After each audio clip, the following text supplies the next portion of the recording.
Police हटा दो। हम कहते हैं अगर हिंदुस्तान की पुलिस 5 मिनट के लिए मौका दे दे तो सब रामायण और हनुमान चालीसा पढ़ते मिलेंगे, चिंता करने की जरूरत नहीं। हम सब हिंदू हैं, हम सब एक हैं। हम सब मिलकर उन दुराचारी शक्तियों से लड़ने के लिए इस हिंदू समाज के लिए एक साथ खड़े हैं, एक साथ खड़े हैं।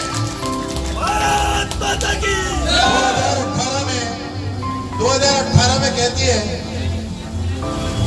प्रत्याशी की माता जी सबिया खान जी, साम दाम दंड भेद कुछ भी करना पड़े और चाहे गाय की टेंट फोड़नी पड़े, चुनाव जीतना है। और भाई इससे असर क्या हुआ?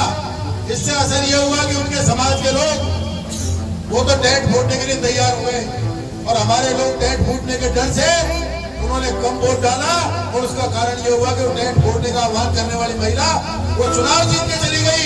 तुम में से एक भी आदमी ने उसके खिलाफ मुकदमा दर्ज नहीं करवाया। लोगों को उकसाने का, गुंडागर्दी करवाने के लिए प्रेरित करने का मुकदमा आप लोगों को दर्ज कराना चाहिए। अरे भाई हम 2 लाख हैं। अभी मैं कल पर 20 दिन से लगभग घूम रहा हूँ। कल एक गाँव में गया, उन्होंने कहा भाई साहब चुनाव बड़ो केड़ो है। मैंने कहा भाई केड़ो कैसे है ये बता दे। बोलो भाई साहब ऐसा ही लग रहा है। मैंने कहा कैसे लग रहा है तो बता। तो उसने कहा भाई साहब सुन रहा हूं मैं तो ऐसे ही बाजार में। अरे मैंने कहा 75,000 वोट एक तरफ है और 2 लाख वोट एक तरफ है। 75,000 वाला तुमको कोई वोट दे सकता है क्या? बताओ मिलेगा क्या? तो फिर 2 लाख वाला उनको क्यों दे, ये बता दो आप मुझको। हमारे पास 2 लाख वोट है, हम अपने भाई को दे देंगे और जिनके पास 75,000 वोट है वो अपने भाई को, अपने बेटे को दे देंगे। यही फैसला होना चाहिए हमारा और तुम्हारा। किस लिए बचना है? अभी बाबा जी ने कहा, योगी जी ने, बटोगे तो कटोगे। कहा है ना बटोगे तो कटोगे। इसका मतलब क्या है? कोई कन्हैयालाल टेलर की तरह थोड़ी काट रहा है हमको। बटोगे तो कटोगे का मतलब है मोहम्मद खान की तरह ऐसा नहीं हो जाए कि हमारे वोटों में सेंध लगा दे।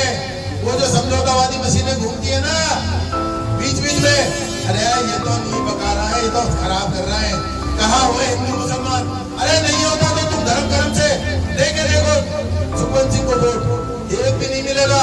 मैं दावे से कहता हूँ अगर किसी बीमार मेरे को आपने अपनी किडनी भी दान कर दी तो भी बदले में आप उसका एक वोट नहीं ले सकते। इतने मजबूत है लोग। जब ये लोग किडनी के बदले में एक वोट नहीं दे सकते तो फिर हमारा वोट किसको जाना चाहिए भाई? किसको जाना चाहिए? किसको जाना चाहिए? भारतीय जनता पार्टी को जाना चाहिए। किसको जाना चाहिए? जय साथ बोलिए, किसको जाना चाहिए? मोदी जी ने जिस तरह से देश में सबका साथ, सबका विकास किया, किसी को कोरोना का टीका लगाते टाइम उन्होंने पूछा क्या कौन हिंदू है कौन मुसलमान है। किसी को मुफ्त का सिलेंडर देते हुए उन्होंने पूछा क्या कौन हिंदू है कौन मुसलमान है। किसी के घर में शौचालय बनवाते टाइम उन्होंने पूछा क्या कौन हिंदू है कौन मुसलमान है।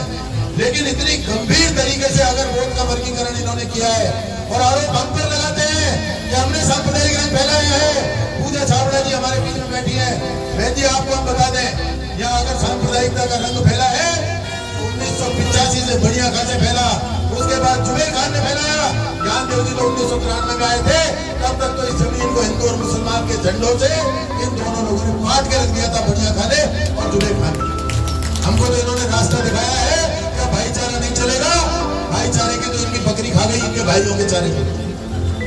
मेरा आपसे सबसे हाथ जोड़कर निवेदन है, हम सब लोगों को अपने धर्म को भी पहचानना पड़ेगा। हम किसी को नुकसान नहीं पहुंचाएंगे क्योंकि हम सहिष्णुत्व हैं। हम भगवान राम के पुजारी हैं, हम कृष्ण जी के पुजारी हैं। अभी परसों मेरे को गोविंदगढ़ के पास अलगाना गांव में एक पत्रकार मिल गया। उसने मेरे सामने माइक कर दिया अपना। उससे कहने लगा भाई साहब क्या होगा चुनाव का? मैंने कहा हम चुनाव जीतेंगे। बोले कैसे जीतोगे? मैंने कहा हम 2 लाख है, वो 75,000 है, हम चुनाव जीतेंगे। तो उसने कहा भाई साहब एससी का क्या होगा? मैंने कहा एससी को तुम मुसलमान मानते हो क्या? बोले नहीं। तो मैंने कहा हिंदू है तो हिंदू को वोट देगा भाई, एससी कहाँ जाएगा बताइए? जबरदस्ती के भ्रम का फैला लो।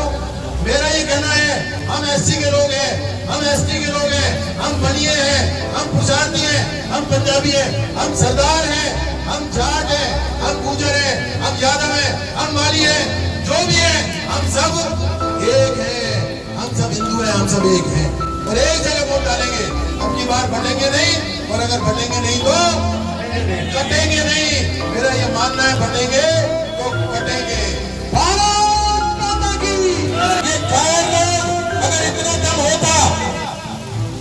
कोई मीणे थे, कोई राजपूत थे, हमारे भाई थे, जो दमदार थे वो हिंदू रह गए, और जो कायर थे वो मोहम्मद खान हो गए। ये हमको हिंदू वीन करने की धमकी देते हैं। ये तो कहते हैं 15 मिनट के लिए पुलिस हटा दो। हम कहते हैं अगर हिंदुस्तान की पुलिस 5 मिनट के लिए मौका दे दे तो सब रामायण और हनुमान चालीसा पढ़ते मिलेंगे, चिंता करने की जरूरत नहीं। ये धमकाते हैं हमको, इनकी इतनी औकात है। इसके बाद रामगढ़ के प्रत्याशी की माता जी, क्या नाम है उसका जो लड़का चुनाव लड़ रहा है, आर्यन खान। नाम देखो आप, धोखा, नाम में भी धोखा। अरे इनके आर्यन कहां से पैदा हो गए? मेवों के तो कोई इलियास, इदरीस, बकरीस, मेमना, मामूनी ऐसे पैदा होते, आर्यन कहां से आ गया भाई? इसमें भी धोखा। आजकल धोखे से नाम रखने लग गए, आर्यन, प्रकाश, दिनेश, मुकेश। मेरा गोत्र सिंगल, उस गोत्र में आप माताओं को आगे पीछे कर बिंदी को हटा दोगे, सिंगलों के सिंगल हो गए देंगे आप, क्योंकि इनको तो कुछ ना कुछ चुराने की आदत पड़ रही है। क्या कहती है प्रत्याशी की माता जी, आपको पता है ना? प्रत्याशी की माता जी जिन्होंने 2018 में चुनाव लड़ा था, अभी हमारे कौन कह रहे थे कि भाई सुखवंत जी 2 बार चुनाव हार गए।